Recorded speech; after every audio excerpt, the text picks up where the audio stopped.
In the vibrant rural town of Ebula, nestled between golden farmlands and rustling mango trees, life moves to the rhythm of drums, market songs, and the quiet gaze of elders who've seen too much. It's the kind of place where the scent of roasted maize drifts through the air, children run barefoot on dusty roads, and secrets don't stay buried for long. In Ebula, tradition is law, and the spoken word carries weight heavier than any written paper. People sit under the old baobab tree, not just for shade but for stories, for news, for truth wrapped in whispers.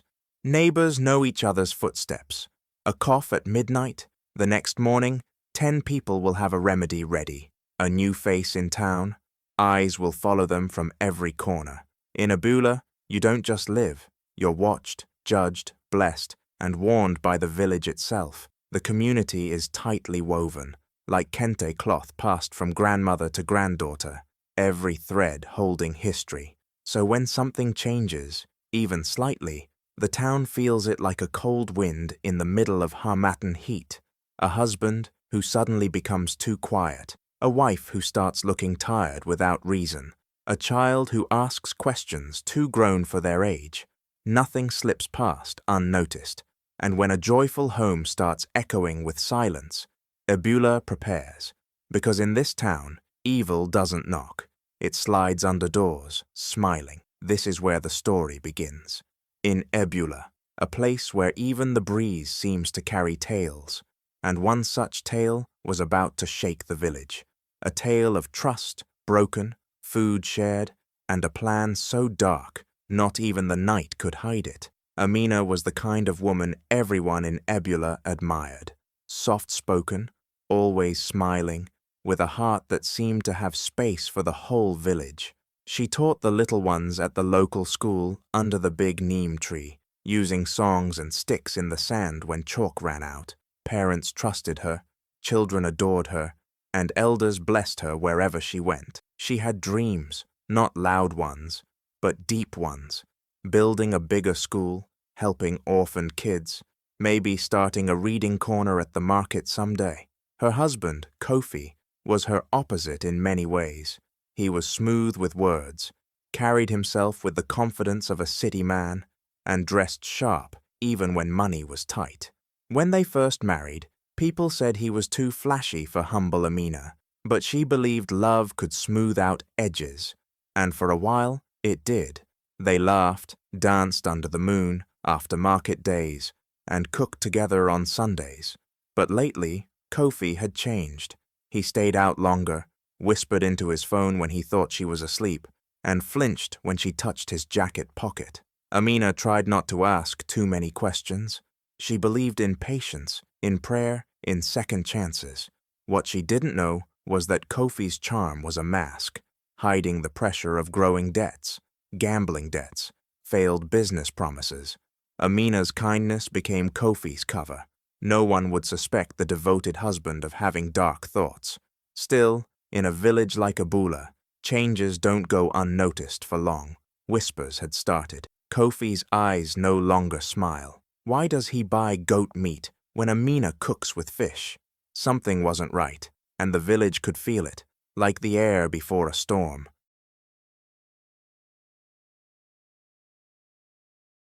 Kofi sat under the mango tree one afternoon, staring into nothing while village children chased a ball nearby.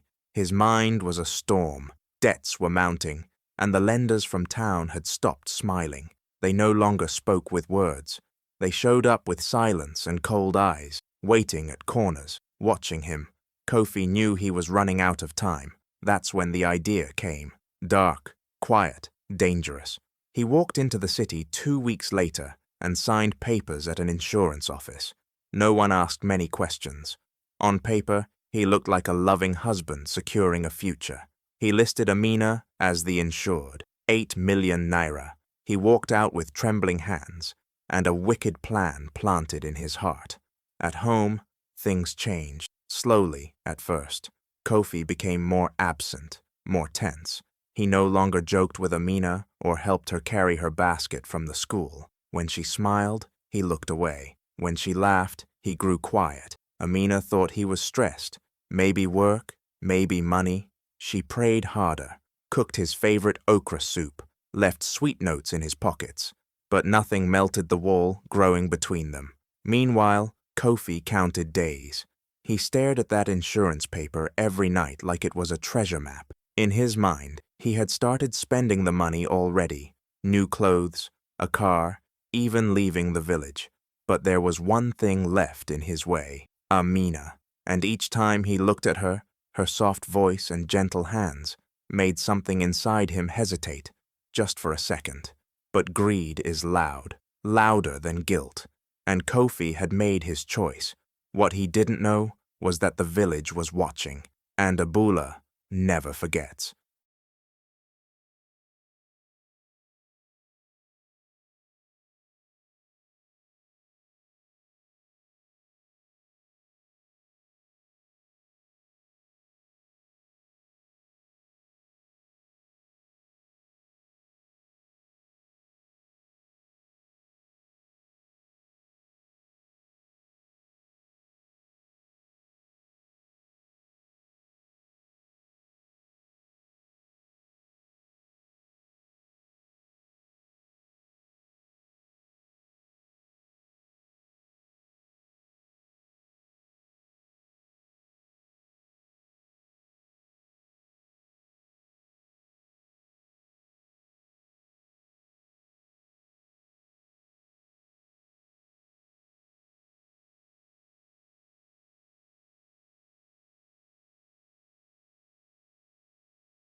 One warm evening, just as the sun dipped behind the hills and painted the sky with orange and gold, Kofi came home with a smile Amina hadn't seen in months.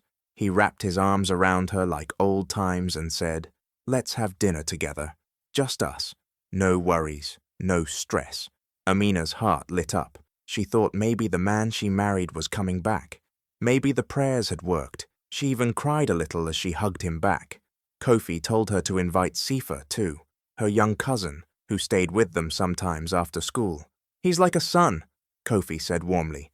"Let's eat as a family." That touched Amina even more. She rushed to the kitchen, humming an old song, while Kofi watched her quietly from the doorway. His smile didn't reach his eyes. The meal was grander than usual. He insisted on buying fresh meat from the town butcher and even helped cut vegetables. He laid the table himself, lighting a candle in the center like they were courting again. Amina didn't notice how his hands trembled as he stirred the soup, or how he carefully poured a certain powder into only one plate when she stepped outside to fetch water. When Sefer arrived, all smiles and laughter, he was surprised by the feast. He hugged Kofi, joked with Amina, and sat excitedly at the table. As Amina served the food, Kofi made sure everything looked perfect. No one would suspect a thing. He raised a glass and said, "To love, to family." Amina's eyes sparkled with hope. Sefer giggled, already biting into his food. But something was off. The air was too still, too quiet, and the night was about to reveal a truth darker than anyone could imagine. As the delicious aroma of the food filled the small dining room, laughter echoed through the house. Amina moved between the kitchen and the table, smiling brightly. It had been a long time since their home felt this warm. Just as she was about to serve the final plate, her phone rang. It was a call from the school about a student's missing book. She stepped aside to answer, holding the phone to her ear while giving Sifa a gentle nod to wait patiently. The 3 plates were already on the table, carefully placed, one of them poisoned, and only Kofi knew which. Sefer, ever the helpful one, thought he'd make things easier. He noticed Amina's plate was closer to his seat and figured it would save her time if he just pushed it in front of her spot. So, without thinking much, he switched the plates. It was a small gesture, innocent and full of love. But that single movement rewrote the story that Kofi had planned so carefully. Amina returned from the call, unaware of what had just happened. She sat down, thanked them for waiting, and joined in the prayer. Sefer said, sweet and cheerful as always. Kofi's eyes flicked to the plates, then to Amina. He smiled tightly, his hands slightly shaking as he picked up his spoon. Everything was in motion now. They began to eat, unaware of the silent trap that had been shifted. Kofi, thinking everything was perfect, watched Amina closely. But within minutes, it wasn't Amina who coughed. It wasn't Amina whose hands trembled and face turned pale. It was Sefer, and in that moment, everything shattered. The air froze. Amina screamed his name, and Kofi's heart stopped, not from guilt, but from fear. Sefer was laughing just moments before, a spoonful of stew halfway to his mouth, when his smile suddenly vanished. He clutched his stomach, his face twisting in pain. A sharp gasp escaped his lips, and his spoon clattered to the floor. At first, Amina thought he was choking, rushing to his side with concern flooding her eyes. "Sefer, what is it? What's wrong?" she cried, her hands shaking as she tried to hold him upright. But it wasn't choking. His body began to tremble, and sweat broke out across his forehead. His lips turned pale, then blue, and then he collapsed, right there at the dinner table. Amina screamed, pushing her chair back so hard it fell over. She called his name over and over, but Sefer couldn't respond. Kofi stood frozen, eyes wide, his spoon hovering mid-air. It was like the world had stopped moving, time itself holding its breath. Neighbors heard the commotion and ran toward the house, drawn by Amina's cries. Within minutes, the small home was filled with gasps, whispers, and panicked voices. Someone shouted for a doctor. Someone else checked the food. That's when old Mama Tande, the herbalist's wife, sniffed the stew and went still. "This food, it's been touched," she whispered, eyes narrowing. Amina looked at her in confusion. "Touched? What do you mean?" But the answer came before anyone could speak. Sefer's condition, the bitter aftertaste some noticed in the food, the plate that had been meant for her. Slowly, the truth began to rise like smoke. Someone had poisoned the stew, and it wasn't an accident. The cheerful dinner had turned into a nightmare. Amina's hands trembled as she held Sefer, while Kofi stood back, silent and sweating, because he knew what was coming.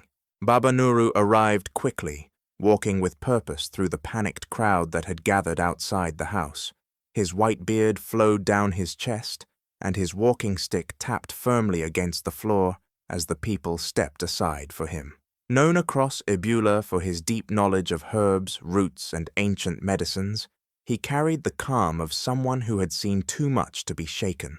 Inside the house, Amina was on the floor beside Sefer, weeping, while Kofi stood stiff in a corner, his face pale. Without a word, Baba Nuru moved to the table. He picked up the pot of stew and sniffed deeply. Then he dipped his finger lightly into the sauce and touched it to his tongue.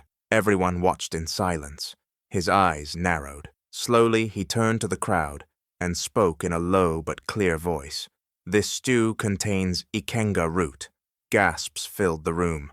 Ikenga root was feared in the village. A deadly plant, silent in its poison, and nearly impossible to detect without special knowledge. It could stop the heart within minutes, and only those trained in ancient ways could even recognize its presence. "This wasn't a mistake," Baba Nuru said gravely. "This was planned." Amina's mouth fell open. She shook her head in disbelief. "No, no, how? Who would—" The healer looked at Kofi, who was sweating, eyes darting. "Only someone with knowledge of rare herbs could have done this," Baba Nuru added. His voice held weight. The crowd turned slowly toward Kofi. Amina followed their gaze, her chest tightening. In that moment, everything felt quiet again, but it wasn't peace.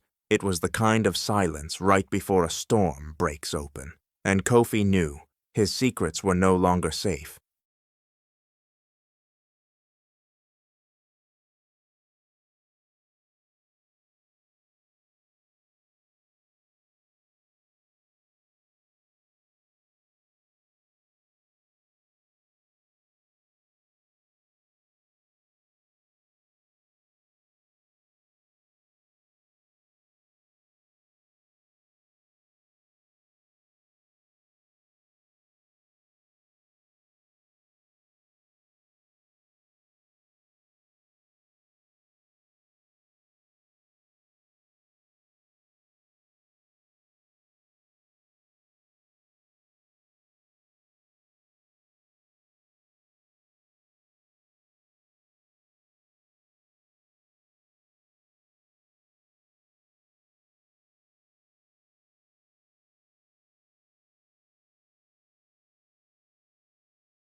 Two days passed in a blur of hospital corridors, sleepless nights, and silent prayers.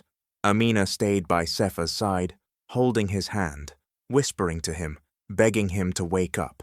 The doctors said it was a miracle he had survived the poison, but his body was still weak, and his recovery would be slow. She hadn't seen much of Kofi since that night. He claimed he was too shaken, too ashamed, but something inside Amina had shifted. A voice deep within her kept whispering, something wasn't right. On the third day, Amina decided to go home quickly to get fresh clothes and some food for Sefa. She took Kofi's car because hers was low on fuel. As she reached into the glove compartment for tissues, a thick brown envelope fell out. Curious, she opened it. Inside were insurance documents, her name printed clearly at the top. Her heart stopped. It was a life insurance policy worth 8 million naira, taken out just 2 months ago, signed by Kofi. Her blood ran cold.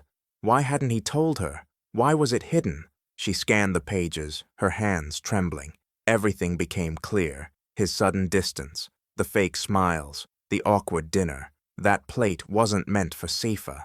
It was meant for her. The food, the poison, the plan. It was all there in the silence of those papers. Amina clutched the envelope to her chest as tears filled her eyes. It wasn't just betrayal. It was a plan to erase her, for money. The man she had loved, defended, and trusted had tried to take her life. But fate had other plans. And now, the truth was in her hands. The sun hadn't even reached its peak when the village square of Ebula filled with murmurs and tense footsteps. The elders had called for an urgent gathering. Amina stood at the center, holding the brown envelope with the insurance papers, her face calm but firm. Beside her was Baba Nuru, and around them the townsfolk gathered, whispering Kofi's name like a storm about to break. When Kofi was finally brought forward, escorted by 2 strong farmers who'd found him trying to leave the village before dawn, he looked like a ghost, nervous, sweaty, and cornered. Elder Omaja stepped forward with his staff and voice of thunder. "Kofi, do you deny taking out a secret insurance policy on Amina's life?" Kofi stuttered, his eyes darting to Amina, then to the crowd. But no words came. Amina lifted the papers and showed them to everyone. The silence broke like glass. People gasped. Someone shouted, "You tried to kill her!" And then, like a dam bursting, secrets spilled. Elder Omaja continued, We know of your gambling debts, Kofi. You owe nearly 5 million naira to men from the next town. You thought you could solve it by killing your wife. Kofi dropped to his knees, stammering, I didn't mean for Sifa to… I was desperate. The crowd erupted with shock and anger. Women covered their mouths, children clung to mothers, and men shook their heads in disbelief. Baba Nuru stepped forward, eyes hard. Desperation is no excuse for murder. Then, Elder Omaja revealed the final blow. We know you booked a bus ticket to Lagos under another name, planning to disappear after the accident, but fate had other plans. The poison found the wrong mouth, and your sins followed you home. And just like that, Kofi's lies crumbled under the weight of truth.